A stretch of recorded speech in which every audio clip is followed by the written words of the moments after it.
सभी भैया बहनों का आदर्श शिक्षण संस्थान की ऑनलाइन कक्षाओं में हार्दिक स्वागत, अभिनंदन। Class 7th English lesson 4 the ashes that made trees bloom के पार्ट 2 का दूसरा वीडियो आज हम पढ़ेंगे।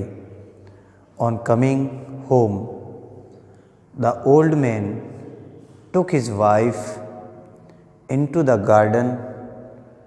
It being winter, their favorite cherry tree was bare. He sprinkled a pinch of ashes on it, and lo, it sprouted blossom until it became a cloud of pink blooms, which perfumed the air. The news of this filled the village, and everyone ran out to see the wonder. The covetous couple also heard the story, and gathering up the remaining ashes of the meal, kept them to make withered trees bloom. The kind man, hearing that his lord the Dimoge was to pass along the high road near the village, set out to see him. Taking his basket of ashes, as the train approached, he climbed up into an old withered cherry tree that stood by the wayside. Now, in the days of Dimoge, it was the custom when their lord passed by for all the loyal people to shut up their high windows. They even pasted them fast with a slip of paper, so as not to commit the impertinence of looking down on his lordship. All the people along the road would fall upon their hands and knees and remain prostrate until the procession passed by.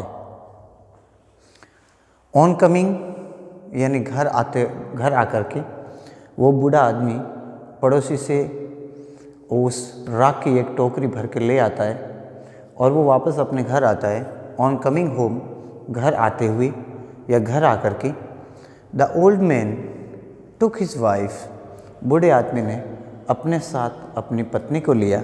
Took his wife, अपनी पत्नी को लिया, wife यानी पत्नी, into the garden, और वे अपनी पत्नी को लेकर बगीचे में गया।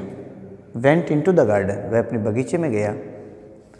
इट बीइंग विंटर, यह सर्दी की ऋतु थी, सर्दी थी। विंटर यानी सर्दी की ऋतु थी जो अभी चल रही है, विंटर यानी सर्दी।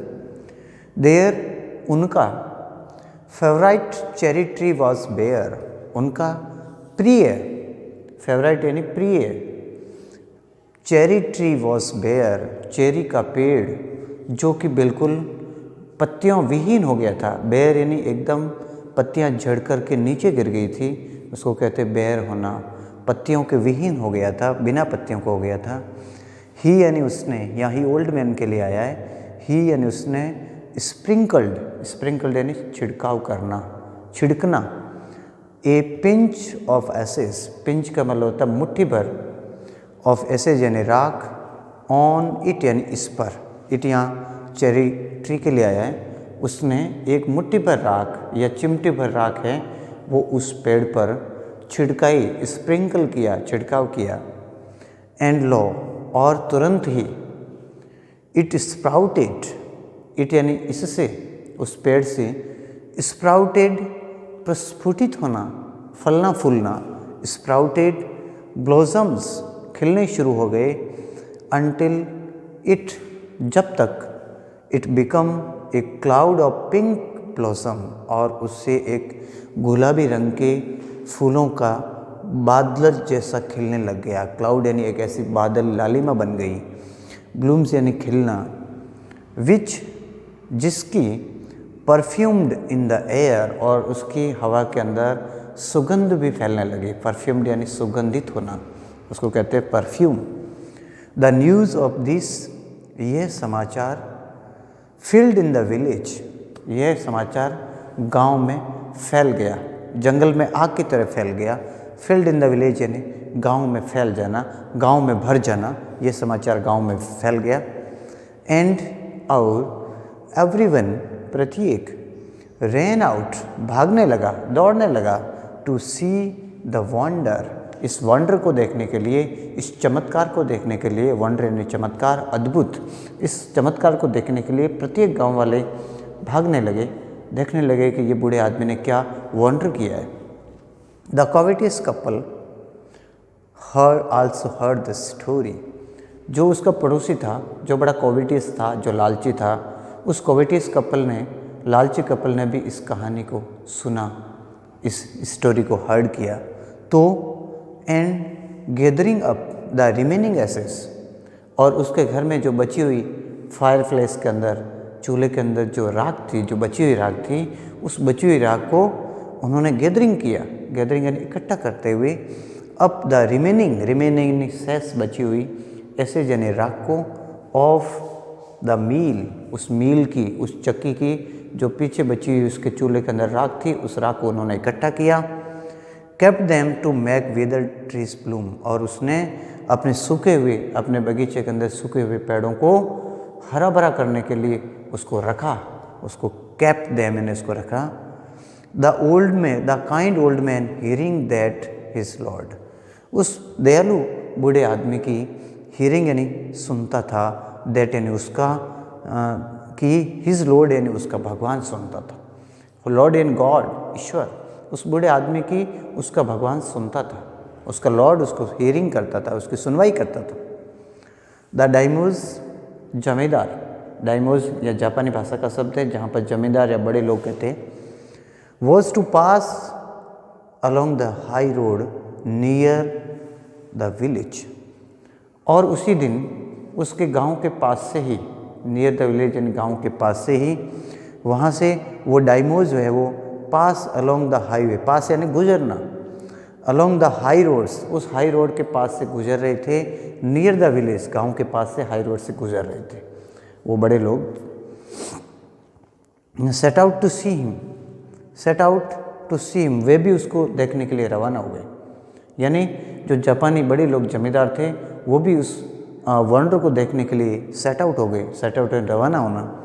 Taking his basket of ashes, वो टेकिंग यानी लेता हुआ, हिज बास्केट यानी अपनी टोकरी, ऑफ एसेज यानी राख।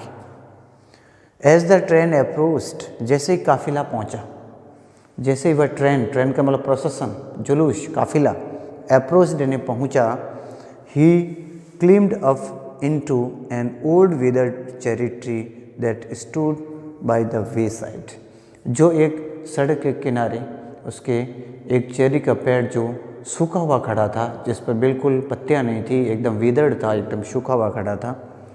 नाउ अब इन द डे ऑफ डाइमोज, अब इस दिन के अंदर जमींदार लोग, इट वॉज द कस्टम, ये ऐसा रिवाज था, ऐसी परंपरा थी, कस्टम यानी रिवाज। वैन, जब देयर लॉर्ड पास्ट, जब उनके भगवान गुजरते हैं, जब उनके लॉर्ड्स गुजरते हैं, पास्ट एंड गुजरना, by for all the loyal people, और सभी शाही लोग, लॉयल यानी शाही, पीपल एंड लोग, to set up their high windows, वो अपनी खिड़कियों को बंद कर देते हैं। सेटअप यानी बंद कर देना, हाई विंडोज़, अपनी घरों की बड़ी खिड़कियों को बंद कर देते हैं। They even pasted them fast with a slip of paper, और वे बिल्कुल बहुत तेज़ी के साथ में अपनी विंडोज़ को बंद कर देते हैं। So as not to commit the importance, और इसमें वो किसी प्रकार की कोई ढीठ या ढिठाई नहीं करते हैं, ऑफ लुकिंग डाउन, और वो नीचे देखते हैं उनके सम्मान में, उनके स्वागत में, ऑन हिज लॉर्डशिप, अपने ईश्वर के सम्मान वो ऐसा नतमस्तक होकर खड़े हो जाते हैं।